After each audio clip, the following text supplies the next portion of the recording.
Βλέπω να έχει χαθεί από τον κόσμο η ικανοποίηση. Αφού έχει μηδενιστεί από όλους η αυτοπεποίθηση. Προσπαθώ να μην κοιτάω την τελειοποίηση, αλλά να ζητάω από τους πάντες την αφύπνιση.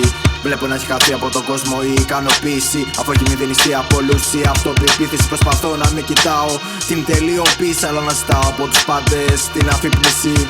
Είναι βράδυ έξω όπως και το μέσα μου. Σκοτεινό πέπλο χαμένος μέσα στις σκέψεις μου. Βγαίνω στο μπαλκόνι, βλέπω ουράνια κινητικότητα. Αστεροειδείς οι πλανήτες και τεράστια ουράνια σώματα. Εγώ τα κόβω για δίσκους, μοιάζουν σαν εξογκώματα. Δεν είναι οι πίτες που τρώω, σε κάνουν μια καψιά αυτόματα. Όμως όταν κλείνεσαι μέσα από νωρίς καραντίνα, αυτά κάνουνε πάρτι πάνω από το κεφάλι σου και όλα πρίμα. Όμως πιο πιθανό να πιστέψεις μια τηλεόραση, έναν υπολογιστή, παρά αυτό που μάρτυρα ζωντανό και παρατηρητή. Το τέλος φτάνει, είναι κοντά, το διαισθάνομαι. Είναι έκτη αίσθηση και είσαι στην πρώτη το αισθάνομαι. Εσείς υπογράφετε και κυρίες και περίεργες συμφωνίες. Τα λεφτά στο μυαλό σας και ό,τι δεν βλέπετε δυσιδαιμονίες. Όμως οι δαίμονες καταφθάνουνε πάνω από τα σπίτια σας. Εσείς όμως κοιμάστε ακαταπαυστά στον κόσμο σας. Υπάρχουν πλέον γεγονότα, ακόμα δεν σε μια πλαστική εικόνα την κάθε στιγμή. Γιατί είναι πιο συμβατή με τον ανεγκεφαλό, εγκεφαλό σας ορατή. Ο χρόνος περνάει και δεν μένει τίποτα στην τελική. Παντού υπάρχει παρακμή.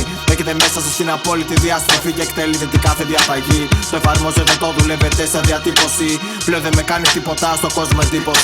Αφού στη κάθε διαφήμιση ρωτάτε τη διατίμηση. Όμως στο κάθε αληθινό σημείο παθαίνετε διάσηση. Μέσα στο δάσος που χάνετε, χάνεστε, ξεχνάτε, είναι πάθηση. Περιμένετε την άθηση, αλλά παθαίνετε διάβρωση και κόπωση, υποκλείδης, διαπόβευση. Όσο κοιτάω ψηλά τον ουρανό, κοιτάτε την ηλεκτροκόλληση. Τυφλώνεστε από τη λάψη και μετά πλήρη συσκότηση. Αλλά και να μην κοιτούσατε πάλι, δεν θα βλέπατε τη διαφώτιση. Γιατί η έπαρση τυφλών είναι πάντα πρόθυμη και έθερμη. Να σου κλείσει τα δύο μάτια, αλλά να τη νιώθεις έκρηθμη.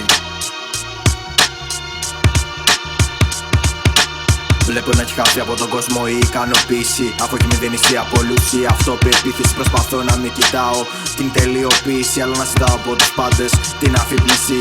Βλέπω να έχει χαθεί από τον κόσμο η ικανοποίηση. Αφού έχει μηδενιστεί από όλους η αυτοπεποίθηση. Προσπαθώ να μην κοιτάω την τελειοποίηση, αλλά να ζητάω από τους πάντες την αφύπνιση.